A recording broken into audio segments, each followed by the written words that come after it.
नमस्ते, Radhe Radhe, hello everyone, welcome to our channel Bioverse the universe of biology. तो जैसा कि आप सबको थंबनेल देखकर पता चल गया होगा कि आज हम आपके बीएससी 5th सेमेस्टर के बच्चों ने बोला कि मैम करा दीजिए 5th सेमेस्टर के आपके जो बॉटनी का पेपर सेकेंड है, ठीक है, उसमें एक 4th चैप्टर है जिसमें हमको एप्लीकेशन ऑफ जेनेटिक इंजीनियरिंग पढ़ना है। इसके पहले के सारे चैप्टर्स उस टॉपिक के हमने सारे सिलेबस जो टर्म हैं वो कवर कर लिया है।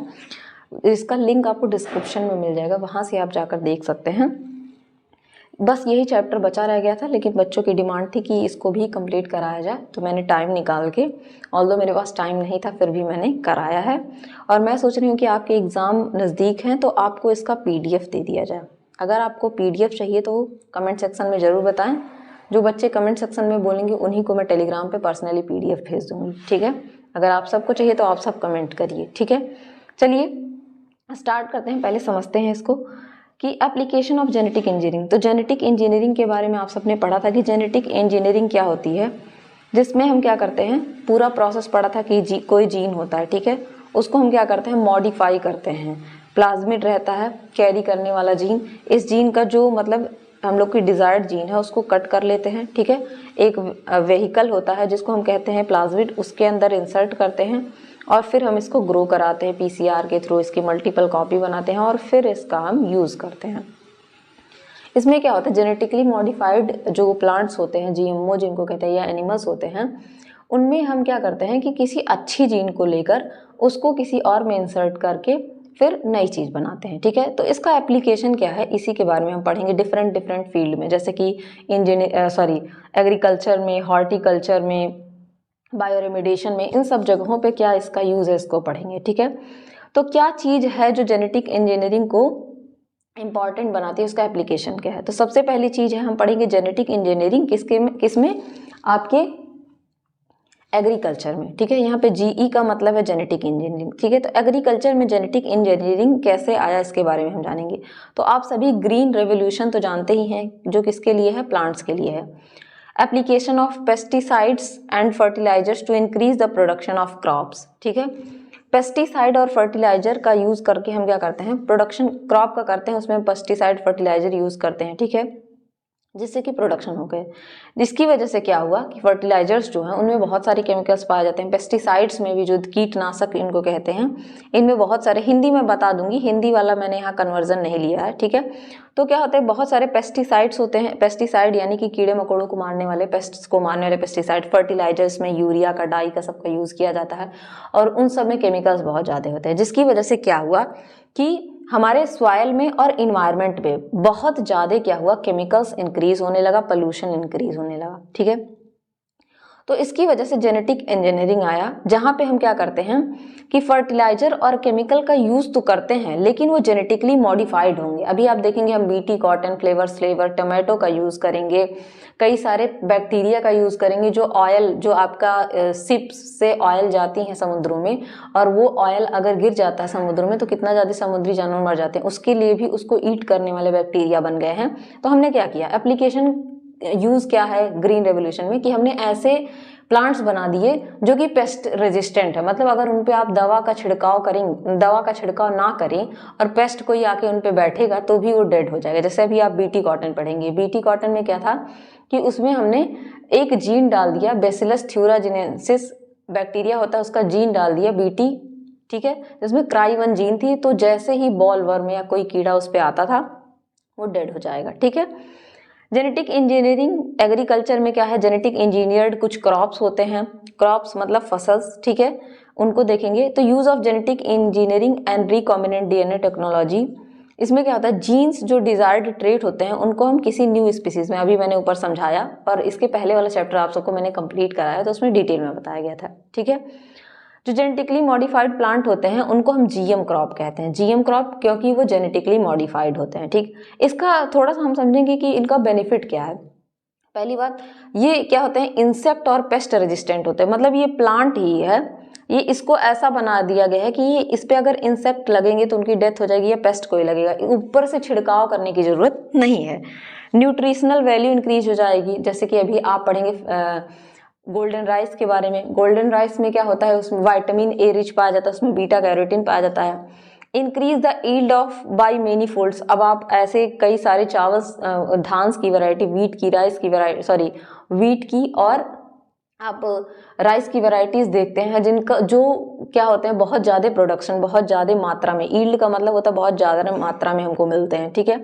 Reduces the use of harmful chemicals and fertiliser. जब पेस्ट रेजिस्टेंट रहेंगे आपके, ये जो है ऊपर जो इसी से रिलेटेड है, अगर ये इंसेक्ट रेजिस्टेंट या पेस्ट रेजिस्टेंट रहेंगे तो इनको क्या होगा, ऊपर से आप केमिकल डालने की जरूरत नहीं पड़ेगी, ऑर्गेनिक फर्टिलाइजर का यूज कर सकते हैं आप, तो केमिकल फर्टिलाइजर नहीं यूज करना पड़ेगा।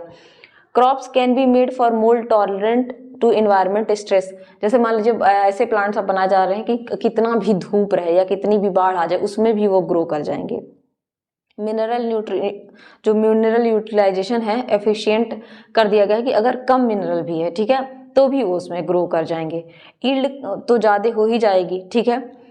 शॉर्ट मैच्योरिंग टाइम में अब देखेंगे, पहले वैसे देखा जाए अगर धान के पूरे पकने का और होने का टाइम होता है आपका 4 to 5 मंथ लग जाते हैं, मतलब अगर डे वाइज देखा जाए तो 120 डेज से ज़्यादा लगते हैं। लेकिन अब ऐसे कुछ आपकी धान आ गए, वीट आ गया, राइस आ गया है जो 90 डेज में भी हो जाते हैं। तो यहाँ पे क्या हुआ, टाइम कम हो गया, कम टाइम में ज़्यादा, ठीक है, शॉर्ट मैच्योरिंग पीरियड में आपको ज़्यादा चीज़ मिले, तो ये सारे आपके फायदे ही तो है ना, ठीक है। तो ये है जेनेटिक इंजीनियरिंग के फायदे, इस वजह से हम इसको इतना ज़्यादा इंपॉर्टेंस देते हैं।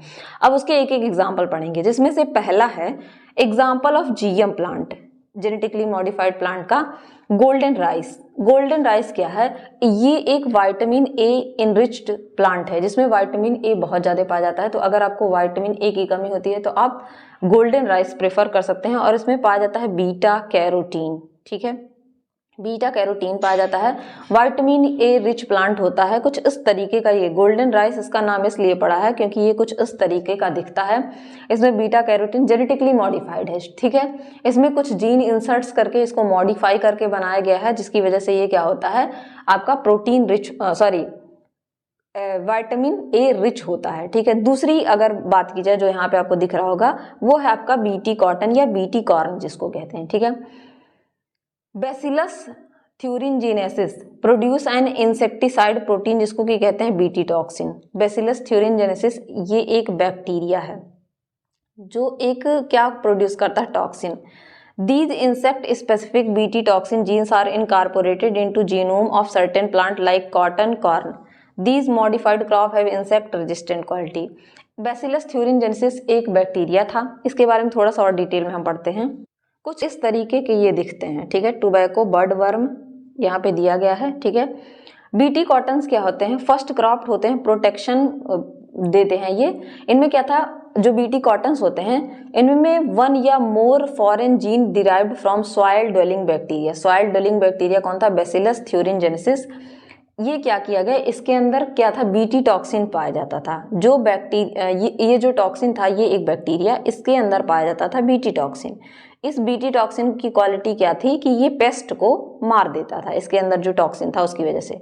तो हमने क्या किया, ह्यूमंस ने क्या किया, ठीक है, the insertion of gene from Bacillus thuringiensis causes cotton plant cell to produce crystal insecticidal protein, जो कि क्या कौन सी प्रोटीन बनाता था, ये बीटी टॉक्सिन जो था आपका ये प्रोटीन बनाता था जिसका नाम था क्राई-1। उसमें भी ये क्राई-1AC नाम का प्रोटीन बनाता था।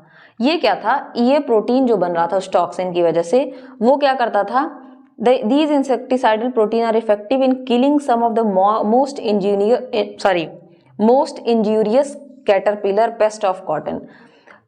कॉटन पे कई सारे पेस्ट लग जाते थे जिसकी वजह से फसल खराब हो जाती थी। मेनली कैटरपिलर्स आप सबने सुना होंगे, जो आपकी तितलियां होती हैं, ठीक है, सिल्क मॉथ होते हैं, उनके क्या होते हैं, कैटरपिलर्स होते हैं। वो कैटरपिलर्स बहुत ज़्यादा इंजूरियस थे, मतलब पूरे फसल को खराब कर देते थे। तो साइंटिस्ट ने क्या किया, एक बैक्टीरिया खोजा जिसका नाम था bacillus thuringiensis. Soil dwelling bacteria था, मतलब सॉइल में पाया जाने वाला ये बैक्टीरिया था। इसके अंदर एक टॉक्सिन था जिसका नाम था बीटी टॉक्सिन, और ये बीटी टॉक्सिन एक प्रोटीन बनाता था जिसका नाम था क्राई-1AC। क्राई-1AC प्रोटीन के अंदर क्वालिटी थी कि ये जो इंजीरियस कैटरपिलर था उसको क्या करता था, किल कर देता था, मार देता था। तो आपके बर्ड वर्म्स या बॉल वर्म्स को जो खराब करते थे, टोबैको के लीव्स को या कॉटन के लीव्स को, उनको खराब डेड कर देता था उनको, ठीक है। तो यहाँ पे क्या किया गया, इसको निकाल के कहाँ पे, जो हमारा कॉटन का प्लांट था उसके अंदर इनकॉर्पोरेट कर दिया गया। इस तरीके से ये रहा, इस तरीके से उसको क्या किया गया, कॉटन प्लांट के अंदर इनकॉर्पोरेट कर दिया गया। मान लीजिए ये कॉटन प्लांट है, इसके अंदर CRY1AC जीन को इंट्रोड्यूस कर दिया गया। अब जब ये बॉल वर्म जो है या कैटरपिलर जो है, जब इस पत्ते को खाएगा, जिस प्लांट के फल को खाएगा, तो क्या होगा, इसकी डेथ हो जाएगी, ये किल हो जाएगा, ठीक है।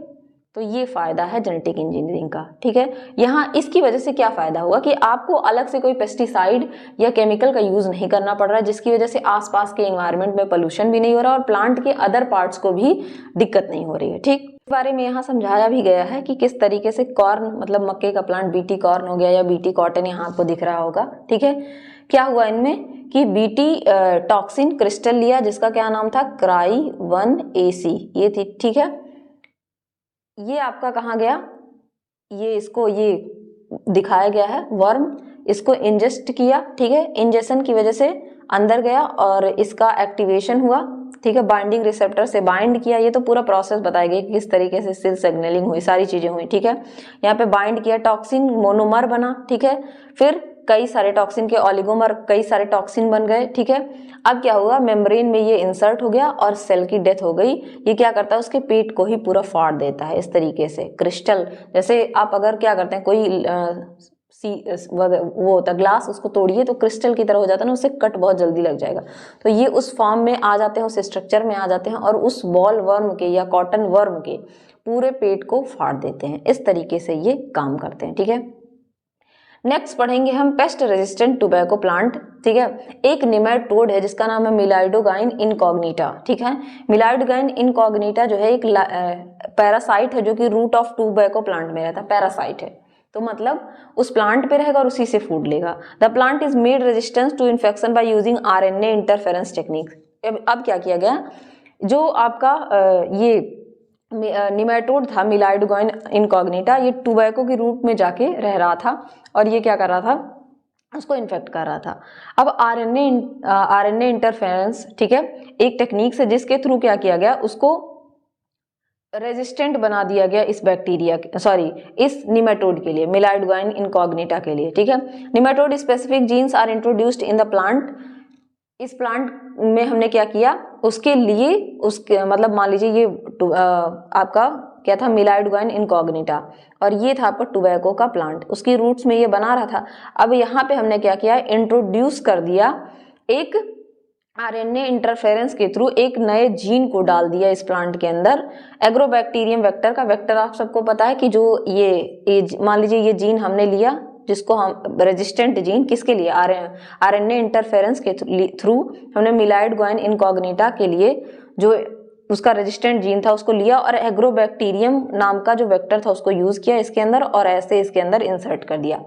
ट्रांसजेनिक प्लांट में क्या हुआ, डबल स्ट्रैंडेड RNA बन गया, वाइल साइलेंसेस mRNA, जबकि जो mRNA निमेटोड के लिए था, जिसकी वजह से वो जाके वहां पे सरवाइव कर रहा था, उस चीज को ही वो बंद कर दिया, ठीक है, साइलेंस कर दिया। And they are unable to survive, जिसकी वजह से वो क्या करेंगे, वहां पे सरवाइव ही नहीं कर पाएंगे, ठीक। यहाँ पे अब बात करेंगे फ्लेवर सेवर टोमेटो, जो देखेंगे फ्लेवर सेवर टोमेटो, ये जो genetically gene silence genetically modified है। ये देखिए क्या हो रहा है कि 10 डेज में अच्छा दिख रहा है, ऑर्डिनरी जो है, जो नॉर्मल हम लोग यूज करते हैं, 20 डेज में कुछ ऐसा और 45 डेज में। लेकिन ये आपको जैसा कि ये 10 डेज में था उसी तरीके से 20 डेज, उसी तरीके से 40 डेज। तो इसका सबसे अच्छा फायदा है कि इसकी स्टोरेज कैपेसिटी, मतलब लंबे समय तक आप फ्लेवर सेवर टोमेटो को यूज करेंगे और वो खराब नहीं होगा, ठीक है। वायरस रेजिस्टेंट कुछ प्लांट होते हैं, पहले हम फ्लेवर सेवर टोमेटो पढ़ेंगे। Gene responsible for the production of the enzyme polygalacturonase, ठीक है, इन इज ब्लॉक्ड। जीन जो प्रोडक्ट करता था एक एंजाइम पॉलीगैलेक्टूरोनोज, ठीक है, गैलेक्टूरोनेज, ये एंजाइम रिस्पॉन्सिबल होता है degrading pectin and softening of the fruit. Pectin को डिग्रेड करता है, फ्रूट सॉफ्ट हो जाता है, तो जिसकी वजह से क्या होगा, जब सॉफ्ट हो जाएगा तो धीरे धीरे वो सड़ने भी लगता है। Transgenic variety of tomato can stay safe and fresh retain flavour for longer duration. जो ये काम करता था वो एंजाइम था आपका पॉलीगैलेक्ट्यूरोनोज, जो क्या करता था कि पेक्टिन को डिग्रेड कर देता था। पेक्टिन की जो लेयर पाई जाती है उनमें हेमिसेलुलोज की सेलुलोज पाई जाती है, उसमें हेमिसेलुलोज पेक्टिन्स पाए जाते हैं। पेक्टिन क्या करता है, जब डिग्रेड होता है तो वो सॉफ्ट हो जाता है, ठीक, जिसकी वजह से एक टाइम के बाद वो धीरे धीरे सॉफ्ट होकर खराब हो जाता है। लेकिन जो फ्लेवर सेवर टोमेटो थे उनमें क्या किया गया, उसी पॉलीगैलेक्ट्यूरोनोज जो एंजाइम था उसी को ब्लॉक कर दिया गया, जिसकी वजह से ये हमेशा उसका फ्लेवर बना रहता है और फ्रेश रहता है। इसी वजह से इसका नाम है फ्लेवर सेवर टोमेटो। फिर कुछ वायरस रेजिस्टेंट प्लांट आते हैं जिनमें क्या होता है, gene encoding the for the protein of virus coat is transfer to the host plant resulting in the virus resistant plant. तो जो जीन इनकोड करता है उनके प्रोटीन को, उनको होस्ट प्लांट में ट्रांसफर कर दिया जाता है, जिसकी वजह से वो प्लांट क्या हो जाता है, प्लांट वायरस से रेजिस्टेंट हो जाता है। तो वायरस का अटैक अगर उस पर होगा भी तो उस पर कोई असर नहीं पड़ता है। तो ये हमने पढ़े कुछ जेनेटिकली मॉडिफाइड प्लांट के बारे में, ठीक। अब हम पढ़ेंगे हर्बिसाइड टॉलरेंस। मतलब हर्बिसाइड का मतलब आप समझ रहे हैं, जैसे खरपतवार जो होते हैं, बेसिकली हर्बिसाइड का, हर्ब्स का मतलब होता है खरपतवार, ठीक है। अगर लोकल लैंग्वेज में कहा जाए तो खेतों में अगर आप कोई फसल लगाते हैं, कोई क्रॉप लगाते हैं, तो उसके अलावा कुछ अलग से भी कई सारी वैरायटीज आ जाती हैं जिनको हम बेसिकली क्या कहते हैं, अनवांटेड प्लांट्स या खरपतवार हिंदी भाषा में, ठीक है। तो अब ऐसे टॉलरेंस प्लांट बना दिए गए हैं, हर्बिसाइड टॉलरेंस होते हैं प्लांट। अगर मतलब उनके आसपास हर्बिसाइड्स हैं तो वो उसको अफेक्ट नहीं करेंगे, वो उसको टॉलरेट कर ले जाएंगे, ठीक है। Herbicide tolerance refers to the plant's ability to withstand the effect of herbicide at the rate is commonly employed in agriculture. तो ठीक है, आसपास में आ जाते हैं और वो क्या करेंगे, टॉक्सिन्स रिलीज करते हैं, जिसकी वजह से प्लांट फूड वहां का अब्जॉर्ब कर लेंगे, न्यूट्रिशन। अगर मान लीजिए ये क्रॉप है कोई, ठीक है, यहाँ कई सारे क्रॉप लगे हैं, अब बीच बीच में क्या हो, कोई हर्ब्स आ जाए, कोई प्लांट आ जाए, अब ये क्या करेगा, ये भी अर्थ से न्यूट्रिशन लेगा। तो ऐसे प्लांट बना दिए गए जो इनको क्या करें, टॉलरेट कर ले जाएं। कई सारे टेक्निक्स और टूल्स इसके लिए यूज किए जाते हैं, ठीक है। Herbicide tolerant crop plant varieties हैं, जिसमें सबसे ज्यादा इस समय जो अच्छा है जेनेटिकली डेवलप्ड क्रॉप जो है टॉलरेंस है हर्बिसाइड का, वो है आपका मोनसेंटो राउंडअप रेडी सोयाबीन, ठीक है। अभी तक का जो आपको सिलेबस में भी पढ़ना है, वैसे कई सारी चीजें जो आपके सिलेबस में है उसमें है कि मोनसेंटो राउंडअप रेडी सोयाबीन जो है वो कैसा प्लांट है, आपका हर्बिसाइड रेजिस्टेंट प्लांट है, ठीक है। अब हम बात करेंगे एप्लीकेशन इन्वायरमेंट में क्या है, ठीक है। बायोरेमेडिएशन में इन्वायरमेंट में बहुत सारी चीजें आती हैं, उसमें से एक है बायोरेमेडिएशन, ठीक है।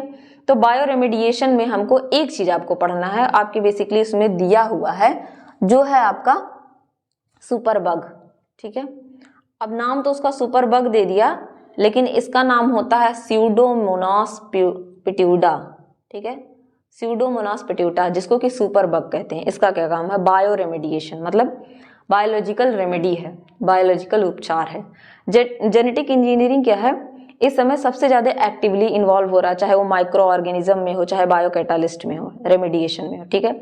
अगर मान लीजिए इन्वायरमेंट में कोई कंटामिनेशन आ गया, प्रदूषित हो गया इन्वायरमेंट, दूषित हो गया, ठीक है, तो हम अब क्या करेंगे, इको फ्रेंडली बनाएंगे किसी चीज को। मतलब उससे मान लीजिए अगर क्या हुआ, ये रहा आपका इस तरीके से, इसको समझाने का मतलब ये है कि अगर इस तरीके से जहाज से जा रहा था, ठीक है, जहाज से तेल को ले जा रहा था और ऑयल स्पिल हो गया, इस तरीके से यहाँ आपको फैला दिख रहा होगा, ऑयल स्पिल हो गया। अब ये स्यूडोमोनास पिट्यूडा एक बैक्टीरिया है जिसको अब यहाँ पे डाल दिया जाएगा और कुछ टाइम बाद आप देखेंगे ये पूरा क्लीन हो जाएगा। अब क्या होगा, ऑयल की क्लीनिंग भी कर दी गई और हमारे जो ये ओशन है इनको कोई नुकसान भी नहीं हुआ, ठीक, ओशन को कोई नुकसान भी नहीं हुआ। इसी वजह से इसको क्या कहते हैं, इको फ्रेंडली, मतलब हमारा काम भी बन गया। वो जो कहावत है, सांप भी मर जाए और लाठी भी ना टूटे, ये ऐसा काम करता है, ठीक है। और सबसे अच्छी बात ये है कि इस स्यूडोमोनास पिट्यूडा को बनाने वाले जो साइंटिस्ट हैं वो हमारे इंडियन साइंटिस्ट हैं, ठीक है, वो हमारे इंडियन साइंटिस्ट हैं। इसको ऑयल डिग्रेडिंग माइक्रोब भी कहते हैं, ये ऑयल को डिग्रेड कर देता है, तोड़ देता है, ठीक है। तो हम कैसा बनाएंगे, इको फ्रेंडली बनाएंगे। रिकॉम्बिनेंट स्ट्रेन रहेगा जो क्या करेगा कि उस एरिया को साफ भी कर देगा और इन्वायरमेंट को कोई नुकसान भी नहीं होगा, ठीक है। The genes enzyme for involve in biodegradation pathway mainly located on the plasmid, ये जो बना था आपका, ये प्लाज्मिड में लोकेटेड होता है। अब बैक्टीरिया है, बैक्टीरिया में ही प्लाज्मिड पाया जाता है, एक्स्ट्रा क्रोमोसोमल मटेरियल कहते हैं प्लाज्मिड को, और बैक्टीरिया का खुद का भी डीएनए होता है, ठीक है। वहां देखा गया और इसको क्या किया गया, न्यू स्ट्रेन बनाया गया जेनेटिक मैनिपुलेशन करके। मैनिपुलेट करना मतलब उसको तोड़ मरोड़ के चीजों को, जैसे बोलते हैं ना कि इनका मैनिपुलेशन पावर, ये बहुत चीजों को तोड़ मरोड़ के बनाते हैं, तो उसी तरीके से उसमें भी चेंजेस किए गए। और इस चेंज इसको बनाने वाले थे चक्रवर्ती और उनकी टीम, उनकी कोवर्कर्स ने। चक्रवर्ती इंडिया के थे और उनकी टीम ने मिलकर 1970 में इसका निर्माण किया, स्ट्रेन ऑफ बैक्टीरिया बनाया जिसको कहते हैं स्यूडोमोनास, और इसका नाम रखा गया superbug. This superbug is able to produce a combination of enzymes. Combination of enzyme मतलब अगर ये एक सुपरबग कई सारा एंजाइम को रिलीज करेगा और वो एक साथ मिलके क्या करेंगे, डिग्रेड करते हैं हाइड्रोकार्बन्स को। ऑयल क्या है, हाइड्रोकार्बन है, उसको डिग्रेड करेंगे जो कि पेट्रोलियम में प्रेजेंट होते हैं। ऑयल एक पेट्रोलियम है, उसमें हाइड्रोकार्बन्स प्रेजेंट होते हैं, उसको डिग्रेड करने का काम करते हैं। सुपरबग क्या है, became the first genetically engineered microorganism to be patented. पहला जेनेटिकली मॉडिफाइड ऑर्गेनिज्म था, माइक्रो ऑर्गेनिज्म था जिसका पेटेंट लिया गया था इंडिया के द्वारा। और किसने लिया था, चक्रवर्ती ने, ठीक है, और उनके साथ कोवर्कर्स ने। समझ में आ गया आपको। अब हम बात करेंगे कुछ इंडस्ट्रियल एंजाइम्स होते हैं, उनका भी यूज किया जाता है एंजाइम्स का, जिसमें से पहला नाम है एस्परजिलस का।